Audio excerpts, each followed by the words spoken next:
TKM Incorporated in Moss, Tennessee is a construction company that specializes in erosion control, seeding, and soil, hydroseeding, hydromulch, minor excavation, and silt fence. They also provide traffic control and construction signs. Their business is keeping people safe, but their passion, their mission, is they wish that all men could be saved. TKM has adopted the nickname the King's Men because as they serve you, they also serve the King. If they could provide any of their services for you, please contact them at 931-243-3958. That is 931-243-3958. Or you can contact them on the net at tkminc2001@twlakes.net. That is tkminc2001@twlakes.net. TKM Incorporated is a sponsor of Keeping Up with Jones, the Lonnie Jones podcast adventure.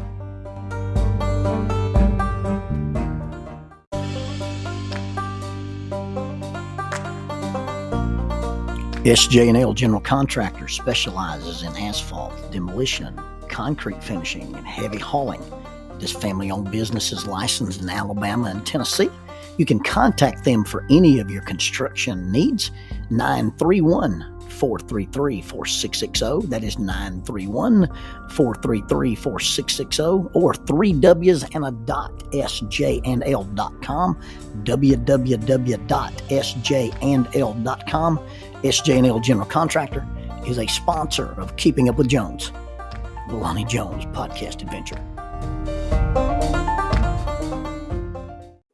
When I got my purple belt, I decided that I would take a year and teach Brazilian Jiu-Jitsu out of my garage. Now, a few caveats about my purple belt.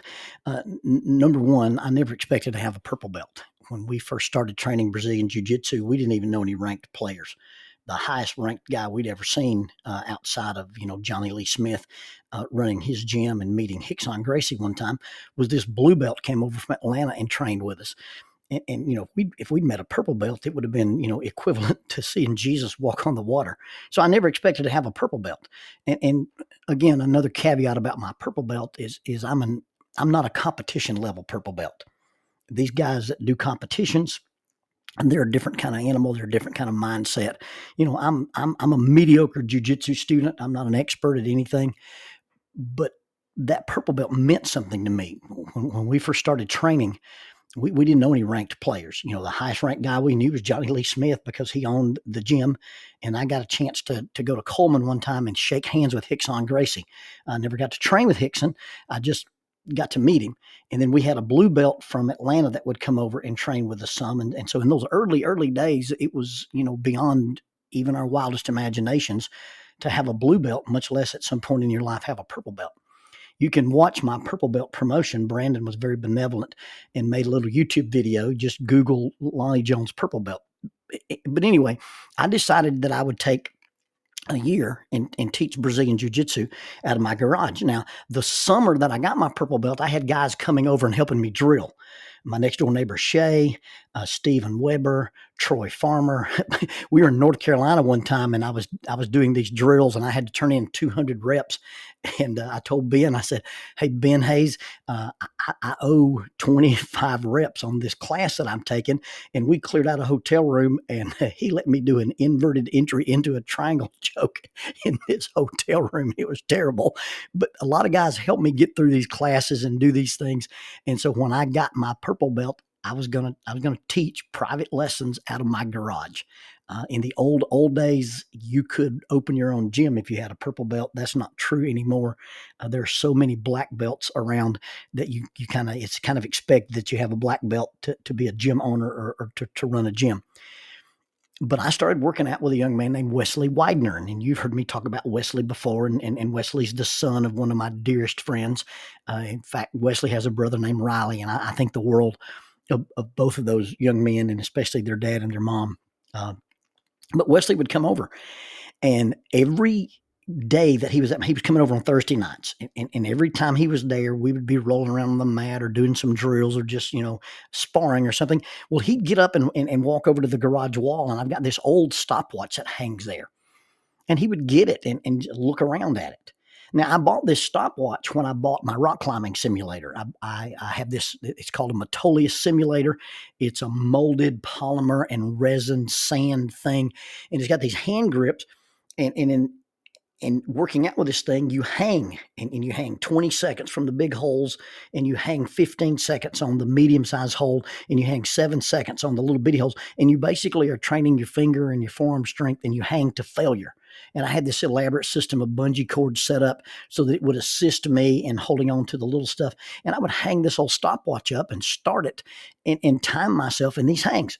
Well, I hadn't been using that stopwatch and had been using that fingerboard for a number of months, because I only do that when Troy and I are really climbing hard.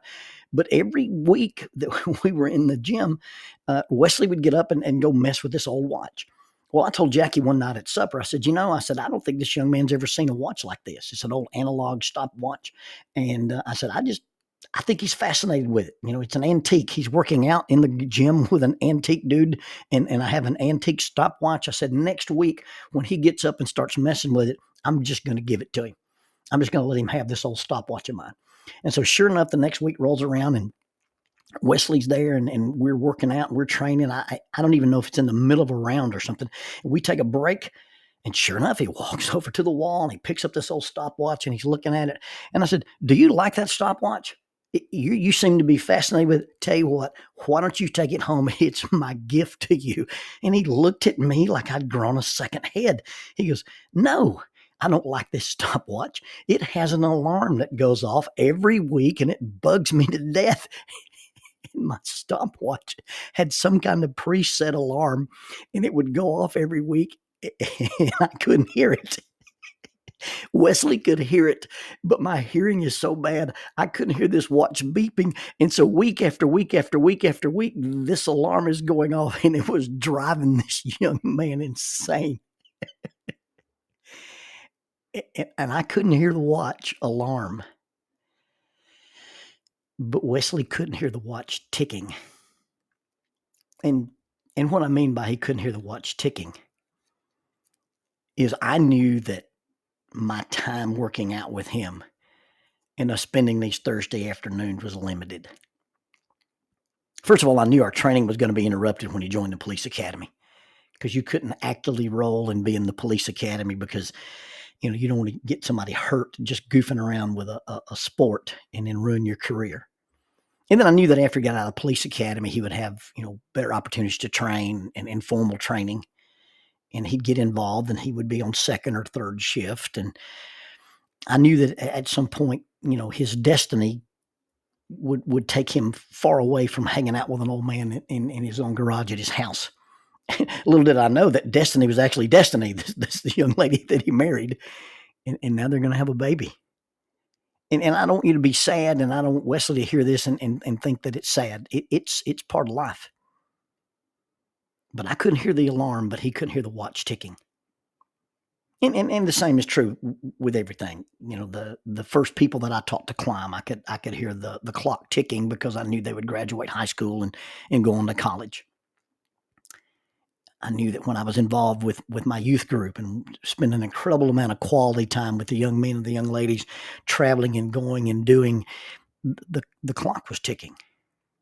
When we moved to the house that we live in now, we call it the new house, but we've been in it 20-something years. Lonnie Beth was all upset, and Dad, I don't want to move away from the ditch that I play in and the dead log and where my pretend fort is. And I told her, I said, honey, there's going to come a time very, very soon you won't even be playing in the backyard. Dad, I'll always play in the yard with you. No, she couldn't hear the clock ticking. And the clock is always ticking. When Jackie and I started snowboarding, I learned to snowboard when I was 40, and you knew there was a limited amount of time that you're going to be healthy enough or have the knees or have the hips to snowboard. And after she had a hip surgery, we sold our snowboards. Now, we had a great time going to the mountains every Christmas and on spring break. And then sometimes we'd go on fall break and be the first people on the snow, But the clock was ticking because that's not a sustainable lifetime sport. When you start rock climbing, the clock's ticking. There's going to be a time when you can't. Hunting and fishing, with my dad. I hear the clock ticking. Dad's 86 now. I can't take him to Kill Mountain anymore. We don't walk well up those hills and down into that steep valley. The clock's ticking with Gunner. He's 7. And right now he'll go anywhere and do anything. Well, he was supposed to come over this weekend and shoot his bow.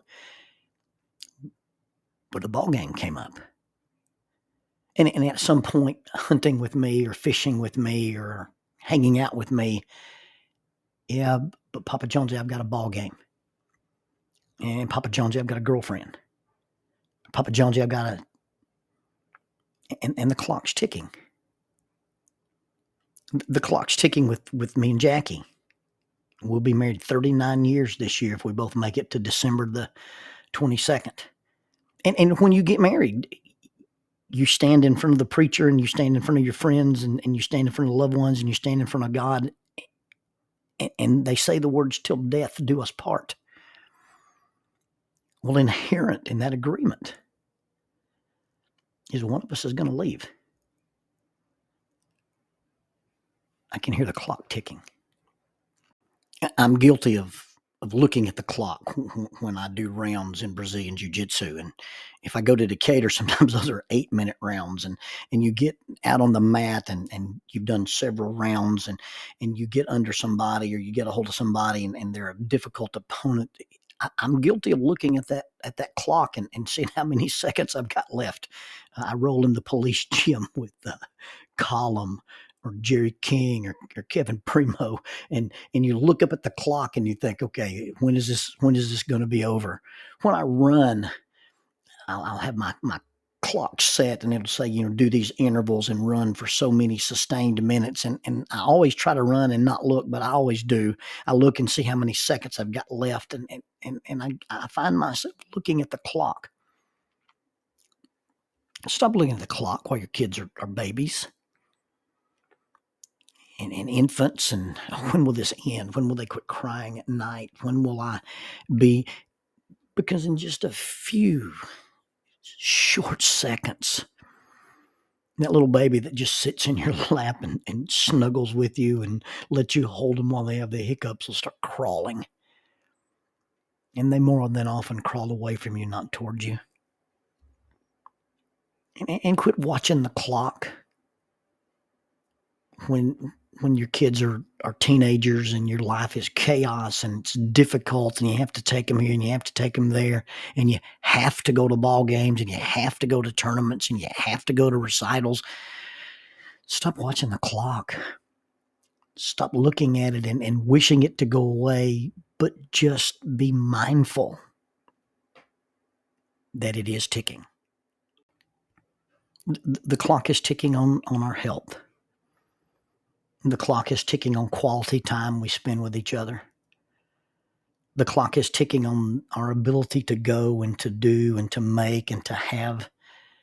Hey, the clock's ticking on my ability to draw. At some point, my eyesight or my hands will fail me in just the simple task of sitting down and putting lines on the paper. The clock is ticking on making 550 guys. I remember the old gentleman in Salina, Tennessee, who made the oak baskets. And I remember shaking this 90-year-old man's hand and realizing what a grip he had. And he calls the 550 guys the woven men because he wove baskets. And I remember him telling me, I'm almost not strong enough to make my baskets anymore. And the last time that I visited with him, he said, I don't make baskets anymore. My hands aren't strong enough. Everything we do, the clock is ticking. There's an expiration date on running and climbing and hunting and fishing and walking and talking and remembering and spending time and liking and loving. Don't let your life be consumed with envy and hate and resentment, failure to forgive, failure to love. Don't spend that time wasting that time with unfinished business. And please remember, forgiveness is not what other people owe us. It's what we owe them. Because you can waste your time hating, you can waste your time resenting, you can waste your time in wishing someone was different. You can waste your time doing all those kinds of things. And you can miss some good opportunities. And you can spend so much time wishing that something was different that you don't enjoy the day that you have. I remember telling you the story about me and Troy and his famous bad French accent quote, Barry, this is the day we have. This is the day we have. And I can hear the clock ticking. And just because you can't hear it ticking or you don't acknowledge that it's ticking doesn't mean it's not ticking.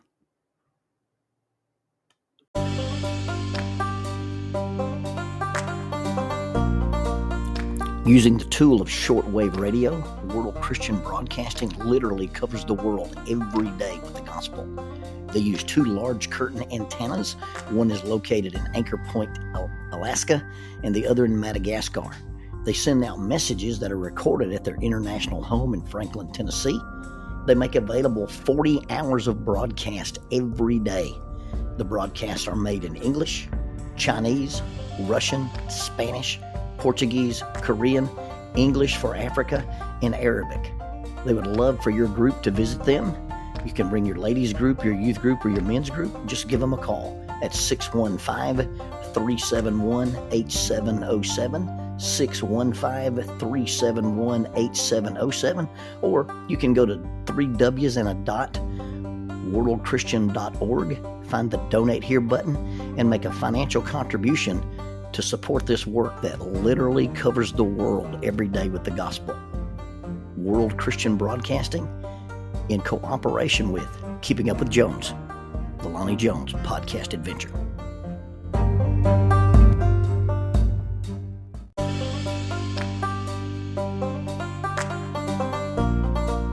The mission of Heritage Christian University is simple. They aim to advance the churches of Christ by equipping servants through undergraduate and graduate programs. Heritage Christian University produces effective communicators of the gospel, focusing on evangelism and a commitment to Scripture. Heritage Christian University is accredited by the Association for Biblical Higher Education and offers the following degrees: Associate of Arts in Biblical Studies, Bachelor of Arts in Biblical Studies, Master of Arts, Master of Ministry, and Master of Divinity. Since 1968, Heritage Christian University, formerly International Bible College, has offered affordable degrees in biblical studies, allowing graduates to thrive in their ministries without the burden of loan debt after graduation.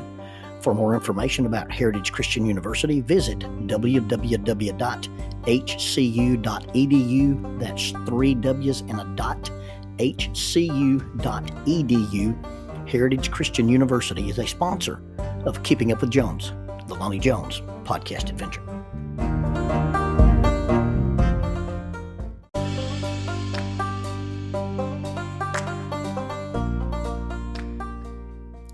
Keeping Up with Jones, the Lonnie Jones podcast adventure, is sponsored by us. What? We sponsor ourselves? Is that even legal? Check us out on Amazon. You can have access to the titles of Pedagogue, the youth ministry book by Lonnie Jones; Cognitive Spiritual Development, a Christ-centered approach to spiritual self-esteem; Grappling with Life, Controlling Your Inside Space, a small essay using the principles of Brazilian Jiu-Jitsu to talk about psychological and emotional self-defense; If I Were a Mouse, a children's book written and illustrated by Lonnie Jones; and then The Selfish Reel, a very short story about a decision. Also, you can check out our YouTube channel to see archived lessons and presentations from across the country, some videos with rope tricks and knots. Don't forget to visit the Facebook page 550 Guys to learn about the little rope men that we make and that we invented and that we make. And then be sure to click like, subscribe, and share.